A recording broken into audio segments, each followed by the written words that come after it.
Shejtani, Allahu e mallkoft, disa njerëz i lajthit dhe vjen deri në një përfundim sa që i mashtron ata njerëz edhe ata thojnë po në mësi nuk po muj mu qka prej gjinahave, unë po kom dëshirë me i braktis gjinahat, por ko pas kohë po këthen atë gjinahat, pse mu pendu tek Allahu? Ndashta ky pendimi jem nuk është i sinqert, ma mirë s'po pendona. Gabim është kjo. Kjo është gabim. Ky mentalitet, këtë mendësi e dëshiron shejtani, dhe këta e ushqen shejtani të secili prej këtyre njerëzve.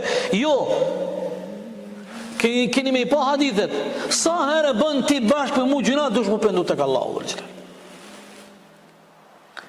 Është turp me shkuna të Allahu nesër, e kem boni gjuna, e për atë gjuna nuk kem pendu tek Allahu. Nuk thonë është gabim.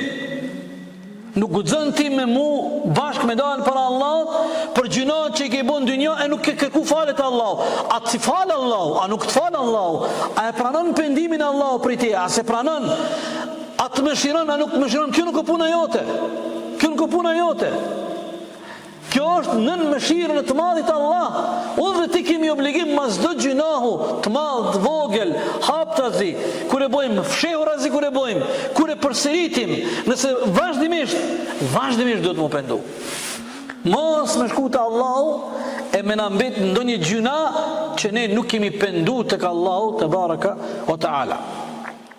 Allahu na i fal gjunat tona o vëllezër, Allahu na i fal gjunat e prindërve ton, Allahu na mëshiroft neve, na i mëshiroft prindërit ton, Allahu na pranoft pendimet tona, Allahu na mundsof që të jemi prej besimtarve që pendohemi sinqerisht tek i madhi Allah xhella xhelaluhu.